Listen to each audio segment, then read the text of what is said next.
नमस्कार विद्यार्थियों। आज हम regulation of gene expression in prokaryotes topic के अंतर्गत किस प्रकार से जीवों में जीन की अभिव्यक्ति का नियमन होता है के बारे में विस्तार से अध्ययन करेंगे। Regulation of gene expression in prokaryotes, यानी प्रोकैरियोट्स में जो जीन है, कोई भी एक पार्टिकुलर जीन है, वो जीन जब अपनी अभिव्यक्ति करता है, उसकी अभिव्यक्ति के फलस्वरूप जो पॉलीपेप्टाइड का निर्माण होता है, वो पॉलीपेप्टाइड किसी एक एंजाइम का रूप धारण करता है। वो एंजाइम आगे चल करके किसी एक पार्टिकुलर उपापचयी क्रिया को संपन्न करता है। तो अब यहाँ पर हमें ये बात समझनी होगी कि प्रत्येक अभिक्रिया के लिए आवश्यक एंजाइम की अभिव्यक्ति मूल रूप से जीन से संचालित होती है। तो क्या जीन हर समय अपनी अभिव्यक्ति करते हैं या आवश्यकता होने पर ही जीन अपनी अभिव्यक्ति करते हैं? अगर जीन अभिव्यक्ति करते हैं तो उनकी अभिव्यक्ति को किस प्रकार से स्टार्ट किया जाए और किस प्रकार से स्टॉप किया जाए? क्या इस प्रकार का कोई मैकेनिज्म इन प्रोकैरियोट्स में पाया जाता है जो इस प्रकार की जीन की गतिविधियों को नियमित करता है, अर्थात कंट्रोल करता है? तो French microbiologist Jacob and Monod ने इस अवधारणा को अपने प्रयोगों द्वारा सिद्ध किया कि बैक्टीरिया के अंतर्गत, जिसके अंतर्गत हम इकोलाई के बारे में बात करेंगे, उन्होंने अपने प्रैक्टिकल इकोलाई पर किए। तो उन्होंने बताया कि जो प्रोकैरियोट्स होते हैं उनके अंतर्गत पार्टिकुलर किसी एक मेटाबॉलिज्म को संपन्न करने के लिए जीनों का, जैसे कह सकते जीन्स का एक ग्रुप जो होता है वो एक संगठित इकाई के रूप में कार्य करता है। तो जीन्स का जो ये एक संगठित रूप है, जिसे हम एक इकाई कहते हैं, इस इकाई को हम यहाँ पर जेनेटिक्स के अंतर्गत ओपेरॉन के नाम से जानते हैं। अर्थात हम ऐसे कह सकते हैं कि जैकब एंड मोनोड ने जो अपनी हाइपोथेसिस दी है, उन्होंने ये बताया कि एक पार्टिकुलर उपापचयी क्रिया को, जैसे अपन बात करते हैं इकोलाई के अंतर्गत, उन्होंने जो अपना हाइपोथेसिस दी वो लैक ओपेरॉन के आधार पर थी। इसका मतलब है कि बैक्टीरिया के अंदर लैक्टोज शुगर की मेटाबॉलिज्म के लिए आवश्यक जो एंजाइम्स है, वो सभी एंजाइम्स एक ग्रुप में संगठित रह करके अपनी अभिव्यक्ति संपन्न करते हैं। तब जब कभी भी इस प्रकार से एक ग्रुप में संगठन में जीन पाए जाते हैं तो इस प्रकार के जीनों के समूह को हम ओपेरॉन करते हैं। ये जो ओपेरॉन है, इसका एक प्रारूपिक रूप आपको यहाँ देखने को मिल रहा है कि हमने आपको एक प्रारूपिक ओपेरॉन दिखाया है, जिसके अंतर्गत आप देखोगे तो आपको लगेगा इसके अंतर्गत आपको तीन चीजें देखने को मिलेगी। एक है स्ट्रक्चरल जीन, ऑपरेटर और प्रोमोटर। ये तीनों प्रकार के जीन होते हैं, मिलकर के एक ओपेरॉन का निर्माण करते हैं। और इस पूरे जो ओपेरॉन है, इसका कंट्रोल एक अन्य जीन, जिसे हम रेगुलेटरी जीन कहते हैं, उसके द्वारा होता है। तो इस प्रकार से यहाँ पर आप देखोगे स्ट्रक्चर जीन के अंतर्गत आपको है जो 4 जीन दिखाई दे रहे हैं, ए, बी और सी, डी। ठीक है। तो इस प्रकार से ये एक ओपेरॉन इकाई है जो मिलकर के एक पार्टिकुलर विशिष्ट क्रिया को संपन्न करती है। ये जो ओपेरॉन है, यानी जीनों का एक जो ग्रुप है, ये मिलकर के एक विशिष्ट उपापचयी क्रिया को संपन्न करते हैं। अपनी ओपेरॉन की एक्टिविटीज के आधार पर, ओपेरॉन की प्रकृति के आधार पर उन 2 प्रकार के होते हैं। ये है पहला है इंड्यूसिबल ओपेरॉन, जिसको हम प्रेरक ओपेरॉन भी बोल सकते हैं, और दूसरा है रिप्रेसिबल ओपेरॉन यानी संदमनकारी ओपेरॉन। अब हम इनके बारे में बारी बारी से समझने का प्रयास करते हैं। पहला है इंड्यूसिबल ओपेरॉन। कहने का मतलब यह है कि जो यहाँ पर जो ओपेरॉन है ये किसी न किसी बाह्य केमिकल या सब्सटेंस के द्वारा प्रेरित होगा और एक्टिव होगा। इसके अंतर्गत हम उदाहरण के रूप में लैक ओपेरॉन, जिसे हम डिटेल में लैक्टोज ओपेरॉन कहते हैं, इस लैक्टोज ओपेरॉन को इकोलाई के अंतर्गत अध्ययन किया गया। तो ये जो लैक्टोज ओपेरॉन है इकोलाई के अंतर्गत, यह अपनी अभिव्यक्ति किस प्रकार से करता है, ठीक है ना। तो सबसे पहले हम देखते हैं एब्सेंस ऑफ इंड्यूसर। अब बात आई इंड्यूसर प्रेरक, इस लैक्टोज ओपेरॉन को कौन है जो अपनी अभिव्यक्ति स्टार्ट करने के लिए प्रेरित कर रहा है ना, उस पदार्थ को हम इंड्यूसर बोलते हैं। और इंड्यूसर इस कंडीशन में स्वयं कोशिका के द्वारा निर्मित उसका ओवन जो प्रोडक्ट है वो हो सकता है, या किसी अन्य कोशिका से बाहर से माध्यम से प्राप्त अन्य पदार्थ भी इंड्यूसर के रूप में भूमिका निभा सकता है। अब यहाँ पर आप देखेंगे तो अपन बात करेंगे तो इंड्यूसर के रूप में हम यहाँ पर पढ़ेंगे कि यहाँ पर जो इंड्यूसर है जो कौन है, लैक्टोज है। तो इस कंडीशन में जब आपका इंड्यूसर है ही नहीं, है ना, यानी ऐसे कह सकते हो कि कोशिका द्रव्य के अंदर इकोलाई की जो कोशिका है उसकी कोशिका द्रव्य में जो आपके इंड्यूसर अर्थात लैक्टोज अवेलेबल नहीं है, उस कंडीशन में जो आपका ये रेगुलेटरी, आप यहाँ पे देखो जो आपका ये लैक ओपेरॉन है, इसके पहले संरचना के बारे में देख लेते हैं कि इसके अंदर जो स्ट्रक्चरल जीन है, प्रथम पार्ट जो इसका होता है स्ट्रक्चरल जीन, उसके अंतर्गत आप 3 जीन देख रहे हो, ए, वाई और जेड, और इनके जस्ट बिल्कुल पास में इससे संलग्न आपका ये ऑपरेटर जीन है, और ऑपरेटर के पास में आपका प्रोमोटर जीन है। तो इस प्रकार से ये है जो आपके स्ट्रक्चरल जीन पूरा, और ये आपका है जो ऑपरेटर जीन और ये प्रोमोटर जीन, ये सभी मिलकर के आपके है जो इसके ओपेरॉन का निर्माण करते हैं। ये आपका पूरा इसका लैक ओपेरॉन। अब इससे पूरे ओपेरॉन को कंट्रोल करने के लिए एक अन्य प्रकार की जीन पाई जाती है, जिसे हम रेगुलेटरी जीन अर्थात इनहिबिटर जीन कह सकते हैं।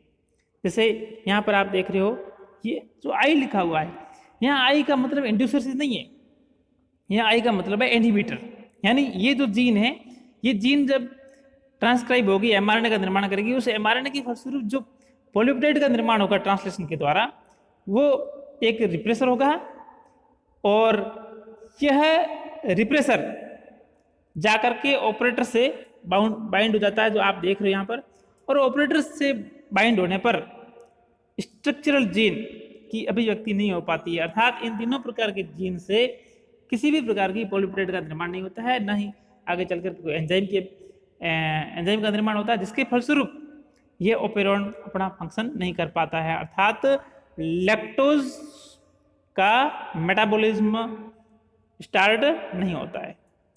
अब हम इसकी दूसरी कंडीशन पढ़ते हैं, है ना, in the presence of inducer. अब आप यहां देखिए कि पहले हमने देखा था कि जब लैक्टोज नहीं था मीडियम के अंदर, तब जो उसका ओपेरॉन फंक्शन नहीं कर रहा था। अब इसकी विपरीत कंडीशन है कि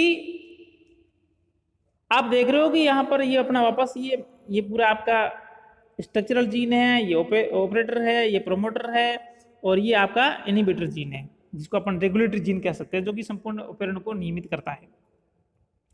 अब वहां पर तो ये इनहिबिटर की जीन के द्वारा प्रोड्यूस रिप्रेसर था, वो ऑपरेटर से बाइंड होकर के उस पूरे ऑपेरन को, एक्टिविटीज को स्टॉप करके रखता था। लेकिन इसके विपरीत यहाँ पर आप देखोगे जो ही मीडियम के अंदर लैक्टोज की इकोलाई जो कल्चर हो रही थी सेल, उसके अंदर आपने लैक्टोज डाला, लैक्टोज डालने पर मीडियम के अंदर लैक्टोज की कंसंट्रेशन बढ़ गई, बढ़ने के फलस्वरूप कोशिका द्रव्य में लैक्टोज की मात्रा बढ़ने के फलस्वरूप अब जो ये इनहिबिटरी जीन है, इसकी अभिव्यक्ति के द्वारा जो एमआरएनए बना है, उस एमआरएनए से जो ये आपका प्रोटीन बना है रिप्रेसर, इस रिप्रेसर के साथ में अब मीडियम में हमारा लैक्टोज आ गया है, जो हमने अपने बाहर से कल्चर मीडियम में इंट्रोड्यूस किया है। ये लैक्टोज क्या करता है, इस रिप्रेसर के साथ में, तो रिप्रेसर जो कि इस इनहिबिटरी प्रोटीन से, सॉरी जीन से बना है, ये रिप्रेसर और ये इंड्यूसर दोनों आपस में जुड़ करके एक प्रोडक्ट बनाते हैं जिसे हम बोलते हैं इंड्यूसर रिप्रेसर कॉम्प्लेक्स। अब क्या होगा कि जब रिप्रेसर को इस इंड्यूसर ने अपने साथ में बांध लिया, तो अब रिप्रेसर फ्री नहीं है मुक्त रूप से कि वो जा करके उससे बाइंड हो जाए। इसलिए अब जो ऑपरेटर जीन अपनी क्रिया को संपन्न कर सकता है। अब इस कंडीशन में क्या होगा कि ऑपरेटर जीन क्रियान्विति के लिए तैयार है, लेकिन सबसे पहले इस कंडीशन में क्या होगा कि जो प्रोमोटर जीन है, इस जो आरएनए पॉलीमरेज होता है, जो कि जीन से जब अपन ट्रांसक्रिप्शन को बात करते हैं लिखना होता है, तो हमें आरएनए पॉलीमरेज की आवश्यकता होती है। ये आरएनए पॉलीमरेज इस प्रोमोटर जीन से आकर के बाइंड हो जाता है, बन जाता है। तो प्रोमोटर जीन की दो काम है, एक तो है कि आरएनए पॉलीमरेज को अपने साथ में बांधना, दूसरी बात है प्रोमोटर साइट ही निर्धारित करती है कि डीएनए का जो डबल स्ट्रैंड है, आप सभी जानते हो कि डीएनए डबल स्ट्रैंडेड होता है, तो इन दोनों स्ट्रैंड में से कौन सा स्ट्रैंड है जो टेम्पलेट स्ट्रैंड के रूप में प्रयुक्त होगा, ये कौन निर्धारित करता है, ये प्रोमोटर साइट निर्धारित करती है। तो जब एक बार आपका आरएनए पॉलीमरेज जब इस प्रोमोटर साइट से बाइंड हो जाता है, तो उसके बाद में ऑपरेटर जीन है जो ऑन हो जाती है, और ऑन होने के फलस्वरूप ये आरएनए पॉलीमरेज ऑपरेटर जीन से होते हुए, है ना, स्ट्रक्चरल जीन पर अपनी प्रोसेसिंग करता है, जिसके फलस्वरूप एमआरएनए का निर्माण होता है, जो कि आप यहाँ देख रहे हो। और यहाँ पर 3 जीन हैं, आप देख रहे हैं Z, Y और A। तो ये 3 जीन है, तो ज्यों ज्यों आरएनए पॉलीमरेज अपनी एक्टिविटीज को आगे बढ़ाता जाएगा, तो आपको है जो 3 अलग अलग प्रकार की पॉलीपेप्टाइड देखने को मिलेगी। और जब ऐसा कोई एमआरएनए होता है जिसमें एक ही जीन द्वारा एमआरएनए जो बनता है, वो एमआरएनए के अंदर हम जानते हैं कि इस एमआरएनए में अलग अलग जीन है, और वो जीन है तो एक ही एमआरएनए द्वारा अलग अलग पॉलीपेप्टाइड बढ़ जाती है। तो इस प्रकार के एमआरएनए को पॉलीसिस्टोनिक एमआरएनए कहते हैं, यानी एक ही एमआरएनए के अंदर कई सारे जीन, वो जीन है जो कई पॉलीपेप्टाइड का निर्माण करती है। तो इस प्रकार के एमआरएनए को हम पॉलीसिस्टोनिक एमआरएनए कहते हैं। जनरली हम देखते हैं कि यूकैरियोट्स के अंतर्गत एक जीन एक ही एंजाइम का निर्माण करती है, अर्थात ऐसे कह सकते हैं एक जीन एक एमआरएनए और एक पॉलीपेप्टाइड। अगर ये कंडीशन होती है तो उसको हम बोलेंगे मोनोसिस्टोनिक एमआरएनए। और यहाँ पर बात देखोगे आप, तो ये जो जेड जीन है, इसके द्वारा बीटा आपके गैलेक्टोसिडेज एंजाइम का निर्माण होता है, और जो आपके ये वाई जीन है, इसके द्वारा लैक्टोज परमिएज एंजाइम का निर्माण होता है, और लास्ट में जो आपका ए जीन है इसका लैकोपेरोन का, उसके द्वारा ट्रांस एसिटिलेज एंजाइम का निर्माण किया जाता है। तो कहने का मतलब ये है कि ये तीनों एंजाइम बीटा गैलेक्टोसिडेज जो कि लैक्टोज को ब्रेक डाउन करता है, क्योंकि लैक्टोज हम जानते हैं कि डाइसैकेराइड्स होता है ना, तो वो 2 मोनोसैकेराइड्स ग्लूकोज और गैलेक्टोज में ब्रेक डाउन हो जाता है। और ये जो लैक्टोज परमिएज है, ये है जो कोशिकाओं की परमिबिलिटी को बढ़ाने का काम करता है, और ट्रांस एसिटिलेज आगे फर्दर है जो इस लैक्टोज की मेटाबॉलिज्म में प्रयुक्त होता है। तो हम ये कह सकते हैं कि जो लैक्टोज की मेटाबॉलिज्म के लिए हमें 3 प्रकार के एंजाइम चाहिए, बीटा ग्लैक्टोसिडेज, परमिएज और ट्रांस एसिटिलेज। तो तीनों प्रकार के जो एंजाइम एक ही ऑपेरन के अंतर्गत समाहित होते हैं। तो इसका ये फायदा ये है कि एक विशिष्ट क्रिया को संपन्न करने वाले समस्त जीन एक ही क्रियाविधि द्वारा, यानी जो ओपेरोन है एक साथ ही स्विच ऑन होता है और एक साथ ही स्विच ऑफ होता है। अब हम आगे देखते हैं रिप्रेसिबल ओपेरोन। उसके विपरीत वहां पर तो लैक्टोज है जो ओपेरोन को प्रेरित कर रहा था फंक्शन करने के लिए, लेकिन यहाँ पर अब हम जो ओपेरोन पढ़ रहे हैं ये रिप्रेसिबल है, अर्थात इसके अंतर्गत जब इकोलाई सेल है उसकी कोशिका द्रव्य में या बाह्य माध्यम से कोई ऐसा केमिकल या सबस्टेंस आएगा जो उस ओपेरोन की अभिव्यक्ति को रोक देगा। अर्थात कहने का मतलब है अगर वो सबस्टेंस नहीं होगा तो ओपेरोन फंक्शन करेगा, अगर वो सबस्टेंस प्रेजेंट होगा तो ओपेरोन फंक्शन नहीं करेगा। इसके अंतर्गत हम उदाहरण देखते हैं इकोलाई के अंतर्गत ट्रिप्टोफैन ओपेरोन, जिसे शॉर्ट में टीआरपी ओपेरोन लिखा गया है यहाँ पर। इसके अंतर्गत आप देखोगे तो ट्रिप्टोफैन ओपेरोन के अंतर्गत लैक ओपेरोन की तरह ही इसमें भी 3 प्रकार के जीन आपको देखने को मिलेंगे। एक तो है स्ट्रक्चरल जीन जो आप यहाँ पर देख रहे हैं, tryptophan A B C D और ई 5 प्रकार के स्ट्रक्चरल जीन होते हैं, और उनसे संलग्न आपका ये ऑपरेटर जीन और उससे संलग्न आपका ये प्रोमोटर जीन, और इन सभी पूरे पूरा ओपेरोन जो है ये आपका यहाँ से यहाँ तक ये पूरा ओपेरोन जिसमें 3 प्रकार की जीन पाई जाती है, इन सभी का जो आपका जो कंट्रोल है वो है जो एक अन्य जीन जिसे हम रेगुलेटरी जीन कहते हैं, जो आपको यहाँ पर दिख रही है ये ट्रिप्टोफैन आर लिखा हुआ, इस रेगुलेटरी जीन के उत्पाद के द्वारा ना इसका जो कंट्रोल किया जाता है। अब हम इसको डिटेल से समझने के प्रयास करते हैं। यहां पर आप देखोगे तो ये जो ट्रिप्टोफैन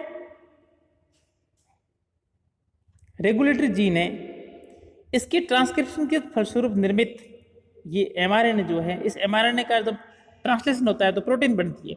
ये प्रोटीन कैसी है? इनएक्टिव रिप्रेसर है, यानी है तो संदमनकारी लेकिन इनएक्टिव है, यानी ये ओपेरोन के ऊपर अपना कोई प्रभाव नहीं डाल सकती। मीडियम के अंदर ट्रिप्टोफैन एब्सेंट है, ठीक है ना। अब इस कंडीशन में क्या होगा, ये जो आपका ओपेरोन है ये फंक्शन करना शुरू कर देगा। तो जो आपका ये आरएनए पॉलीमरेज एंजाइम है यहाँ पे देख रहे हैं, यह है जो इस प्रोमोटर साइड से बाइंड हो जाता है। हाँ, पहले ही बोला था कि ओपेरोन के अंतर्गत प्रोमोटर मुख्य साइड होती है जो कि आरएनए पॉलीमरेज को बाइंड करती है, साथ ही साथ ये भी निर्धारित करती है कि डीएनए के दोनों स्टैंड में से कौन सा स्टैंड है जो टेम्पलेट स्टैंड की तरह कार्य करेगा, अर्थात किस स्टैंड के ऊपर एमआरएनए का निर्माण होगा। तो आरएनए पॉलीमरेज के प्रोमोटर से बाइंड होने के पश्चात ऑपरेटर जीन ऑन हो जाता है और उसके बाद में एक पॉलीसिस्टोनिक एमआरएनए का निर्माण होता है, ठीक है ना। तो और ये जो पॉलीसिस्टोनिक एमआरएनए है इसके अंतर्गत आपको 5 प्रकार के जीन है जो जीन की पॉलीपेप्टाइड देखने को मिलेगी, ए बी सी डी ई, और ये 5 जीन आगे चल करके 5 एंजाइम्स का निर्माण करेंगे। ये 5 एंजाइम क्रमिक या क्रमशः स्टेप बाय स्टेप 5 स्टेप्स के अंतर्गत ट्रिप्टोफैन के मेटाबॉलिज्म में अपनी महत्वपूर्ण भूमिका अदा करेंगे और उस मेटाबॉलिक प्रोसेस को पूर्ण करेंगे। अब ये तो हुआ है कि ट्रिप्टोफैन ओपेरोन किस प्रकार से मीडियम के अंदर ट्रिप्टोफैन की एब्सेंट में है जो वो फंक्शन करता है।